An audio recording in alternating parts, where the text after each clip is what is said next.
നമസ്കാരം. ലോക കോടീശ്വരൻ ഇലോൺ മസ്കിൻ്റെ കഷ്ടകാലം ഒഴിയുന്നില്ല.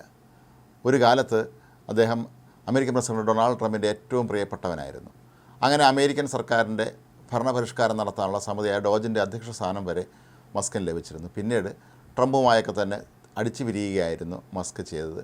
ഒപ്പം നിന്ന കാലത്തൊക്കെ തന്നെ മസ്കിൻ്റെ വാഹനങ്ങളെ, അതായത് ടെസ്ലയെ അങ്ങേയറ്റം പുകഴ്ത്തിയിരുന്ന ട്രംപ് പിന്നീട് ഇതെല്ലാം തന്നെ വെറും പാട്ടവണ്ടികളാണ് എന്ന രീതിയിൽ സൂചിപ്പിക്കുകയും കളിയാക്കുകയും തള്ളിപ്പറയുകയും എല്ലാം തന്നെ ചെയ്തിരുന്നു. ഇപ്പോൾ ഇലോൺ മസ്കിൻ്റെ വാഹന നിർമ്മാണ കമ്പനിയായ ടെസ്ല മറ്റൊരു പ്രതിസന്ധി കൂടി നേരിടുകയാണ്. അവർ ഒരു 5 മാസം മുമ്പ് പുറത്തിറക്കിയ സൈബർ ട്രക്കിൻ്റെ ഒരു മോഡൽ അത് പിൻവലിക്കാൻ തീരുമാനിച്ചിരിക്കുകയാണ്. കാരണം ഇതാരും വാങ്ങുന്നില്ല എന്നുള്ളത് തന്നെയാണ് എൻ്റെ ഏറ്റവും പ്രധാനപ്പെട്ട പ്രതിസന്ധികളിൽ ഒന്ന്. വടക്കേ അമേരിക്കയിൽ വളരെ ഡിമാൻഡുള്ള വാഹനമായിരുന്നു ടെസ്ലയുടെ ഈ സൈബർ ട്രക്കുകൾ എന്നറിയപ്പെടുന്ന പിക്കപ്പ് വാനുകൾ.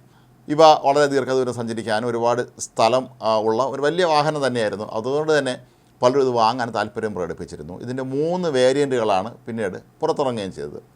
ഇവയെക്കുറിച്ചെല്ലാം തന്നെ നല്ല അഭിപ്രായമാണ് ഉണ്ടായിരുന്നത്. അപ്പം അങ്ങനെ ഇരിക്കുമ്പോഴാണ് അവരുടെ ഏറ്റവും പുതിയ മോഡൽ, അതായത് കുറഞ്ഞ നിരക്കിലുള്ള ടെസ്ലയുടെ ഈ ഒരു സൈബർ ട്രക്ക് പുറത്തിറക്കിയത്. ലോങ് റേഞ്ച് എന്നാണ് ഇതിന് പേരിട്ടിരുന്നത്. $69,000 മുതലായിരുന്നു ഇതിൻ്റെ വില നിശ്ചയിച്ചിരുന്നത്. പക്ഷേ ഈ വാഹനത്തിൻ്റെ സുരക്ഷയെക്കുറിച്ചും ഇതിൻ്റെ പ്രവർത്തന രീതിയെക്കുറിച്ചൊക്കെ തന്നെ വ്യാപകമായ പരാതികളാണ് ഉപഭോക്താക്കളുടെ ഭാഗത്ത് നിന്ന് ഉണ്ടായത്. ഈ ലോങ് റേഞ്ച് പുറത്തിറക്കുന്ന ചടങ്ങിലും ഒരു അപമാനകരമായ സംഭവം നടന്നിരുന്നു. ഈ വാഹനത്തിൻ്റെ ഗുണഗണങ്ങളെക്കുറിച്ച് മസ്ക് വിശദീകരിച്ചതിന് ശേഷം അതിന് തൊട്ട് പിന്നാലെയാണ് ഈ വാഹനത്തിൻ്റെ ചില്ലുകൾ, അതായത് വിൻഡോ ഗ്ലാസുകളൊക്കെ തന്നെ തകർന്നു വീണത്. ഇത് മസ്കിൻ്റെ ഈ അവകാശവാദങ്ങളെയൊക്കെ തന്നെ തിരിച്ചടിക്കുന്ന രീതിയിലായിരുന്നു. പിന്നീട് ഇത് വാങ്ങിക്കൊണ്ടുപോയ പലരും വ്യാപകമായി പരാതി പറയാനും തുടങ്ങി. തങ്ങൾ ഉദ്ദേശിച്ച പോലെ യാതൊരു സുരക്ഷാ സംവിധാനങ്ങളും ഈ വാഹനത്തിനില്ല എന്ന് മാത്രമല്ല, ആദ്യഘട്ടങ്ങളിൽ പുറത്തിറക്കിയ സൈബർ ട്രക്കുകളിൽ ഉണ്ടായിരുന്ന ഒരുപാട് ഫീച്ചറുകൾ ഈ പുതിയ മോഡൽ, ഇതിന് വില കുറവാണെന്നുള്ളത് മറ്റൊരു വശമാണെങ്കിൽ പോലും ഇതിൽ അതൊന്നും തന്നെ ഇല്ലായിരുന്നു എന്ന പരാതിയും വ്യാപകമായി ഉയർന്നിരുന്നു. കൂടാതെ ഇത് യൂറോപ്യൻ രാജ്യങ്ങളിലും UK യിലുമൊക്കെ തന്നെ വിപണിയിൽ ഒട്ടും വിൽപ്പന നടക്കാതിരുന്നതിൻ്റെ കാരണങ്ങളിലൊന്ന് ഇതിൻ്റെ അസാമാന്യമായ വലിപ്പവും മറ്റു ചില സാങ്കേതിക പ്രശ്നങ്ങളുമാണ്. അതാത് രാജ്യങ്ങളിൽ ഓരോ വാഹനങ്ങളെ സംബന്ധിച്ച നിയമങ്ങൾ നിലനിൽക്കുന്നുണ്ട്. ഈ വാഹനത്തിൻ്റെ രൂപവും മറ്റ് പ്രശ്നങ്ങളുമൊക്കെ തന്നെ പല രാജ്യങ്ങളിലെയും നിയന്ത്രണങ്ങൾക്ക് അപ്പുറമായിരുന്നു, അല്ലെങ്കിൽ അവിടുത്തെ നിയമങ്ങൾക്ക് അതീതമായ രീതിയിലായിരുന്നു നിർമ്മിച്ചിരുന്നത്. അതുകൊണ്ട് തന്നെ UK യിലും മറ്റ് പല യൂറോപ്യൻ രാജ്യങ്ങളിലൊക്കെ തന്നെ ഇത് നേരെ ചൊവ്വേ വിൽപ്പന നടക്കാത്തൊരവസ്ഥയും ഉണ്ടായിരുന്നു. ഈ ഒരു സാഹചര്യത്തിൽ ഇപ്പോൾ വെബ്സൈറ്റിൽ നിന്ന് അവരുടെ ഈ വാഹനത്തെക്കുറിച്ചുള്ള വിശദാംശങ്ങൾ ഇലോൺ മസ്കിൻ്റെ സ്ഥാപനമായ ടെസ്ല പിൻവലിച്ചിരിക്കുന്നത്.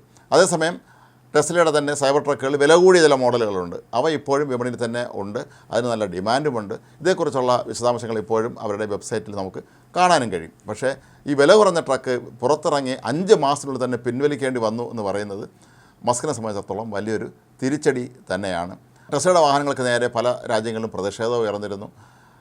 ചില വാഹന ഷോറൂമുകൾ ആക്രമിക്കപ്പെട്ടിരുന്നു. അതുപോലെ വഴിയിൽ പാർക്ക് ചെയ്തിരുന്ന പല ടെസ്ലയുടെ കാറുകളും പലരും ആക്രമിച്ചിരുന്നു. ഇതൊക്കെ തന്നെ ട്രംപ് നേരത്തെ എടുത്ത പല തീരുമാനങ്ങളും മസ്കിൻ്റെ കൂടി ഉപദേശം അനുസരിച്ചാണ് എന്നും ഇത് സാധാരണക്കാരായ ജനങ്ങൾക്ക് ഏറെ ദോഷം വരുത്തിയെന്നും ഒക്കെ ആരോപിച്ചുകൊണ്ട് മസ്കിനെതിരെ വലിയ തോതിലുള്ള ജനരോഷം അവിടെ അമേരിക്കയിലും മറ്റും രൂപപ്പെട്ടിരുന്നു. ഇതിൻ്റെയും കൂടി ഭാഗമായിട്ടാണ് ഇത്തരത്തിലുള്ള ഒരു പ്രതിഷേധം അവിടെ ഉയർന്നത്. ഏതായാലും ഇപ്പോൾ ഇന്ത്യയിലും ടെസ്ലയുടെ ഷോറൂമുകൾ തുറന്നിട്ടുണ്ട്. ആദ്യ ഷോറൂം ബോംബെയിലായിരുന്നു തുറന്നത്.